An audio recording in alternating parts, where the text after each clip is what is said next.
ರೊಟ್ಟಿ ಚಪಾತಿಗೆ ಈ ಥರ ಒಂದ್ಸಲ ಎಣ್ಗಾಯಿ ಪಲ್ಯನ ಟ್ರೈ ಮಾಡಿ ನೋಡಿ, ತುಂಬಾ ಚೆನ್ನಾಗಿರುತ್ತೆ. ಇದನ್ನು ಮಾಡೋದಕ್ಕೆ ಮೊದಲು ಬದನೆಕಾಯಿನ ಚೆನ್ನಾಗಿ ತೊಳ್ಕೊಂಡು ಈ ಥರ 4 ಭಾಗವಾಗಿ ಕಟ್ ಮಾಡಿ ನೀರಲ್ಲಿ ಹಾಕಿ ಇಡು.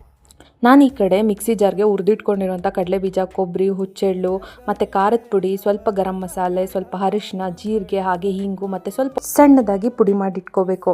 ಈ ಕಡೆ ಒಂದು ಮಿಕ್ಸಿಂಗ್ ಬೌಲ್ಗೆ ಈರುಳ್ಳಿ, ಕೊತ್ತಂಬರಿ ಸೊಪ್ಪು, ಶುಂಠಿ ಬೆಳ್ಳುಳ್ಳಿ ಪೇಸ್ಟು, ಉಪ್ಪು ಮತ್ತು ಈ ಪೌಡರ್ನ ಹಾಕಿ ಚೆನ್ನಾಗಿ ಮಿಕ್ಸ್ ಮಾಡಿ ಅದನ್ನು ಈ ಥರ ಬದನೆಕಾಯಿ ಒಳಗಡೆಗೆ ಫಿಲ್ ಮಾಡಿ ಇಟ್ಕೋಬೇಕು. ಈಗ ಒಂದು ಕುಕ್ಕರ್ಗೆ ಸ್ವಲ್ಪ ಎಣ್ಣೆ, ಸಾಸಿವೆ, ಜೀರಿಗೆ, ಕರಿಬೇವು ಮತ್ತು ಸಣ್ಣಗೆ ಹೆಚ್ಚಿಟ್ಕೊಂಡಿರೋಂಥ ಈರುಳ್ಳಿನ ಹಾಕಿ ಗೋಲ್ಡನ್ ಬ್ರೌನ್ ಕಲರ್ ಬರೋ ತನಕ ಹುರಿದು ಇದಕ್ಕೆ ಫಿಲ್ ಮಾಡಿ ಇಟ್ಕೊಂಡಿರೋಂತಹ ಬದನೆಕಾಯಿನ ಹಾಕಿ ಸ್ವಲ್ಪ ರೋಸ್ಟ್ ಮಾಡಿ, ಅದಾದಮೇಲೆ ಉಳಿದಿರೋಂತಹ ಪೌಡರ್ ಕೂಡ ಹಾಕಿ ಸ್ವಲ್ಪ ನೀರು ಹಾಕಿ ಮಿಕ್ಸ್ ಮಾಡಿ ಒಂದೇ ಒಂದು ವಿಷಲ್ ತೊಗೊಂಡ್ರೆ ಎಣ್ಗಾಯಿ ಪಲ್ಯ ರೆಡಿ ಆಗುತ್ತೆ. ನೀವು ಕೂಡ ಮನೇಲಿ ಟ್ರೈ ಮಾಡಿ ಹೇಗಿತ್ತು ಅಂತ ಕಮೆಂಟ್ ಸೆಕ್ಷನಲ್ಲಿ ತಿಳಿಸೋದು ಮರಿಬೇಡಿ. ಇದೇ ಥರ ಒಳ್ಳೆ ರೆಸಿಪಿಗೋಸ್ಕರ ಪ್ರಸಿದ್ಧಿ ಪಾಕಶಾಲೆನ ಫಾಲೋ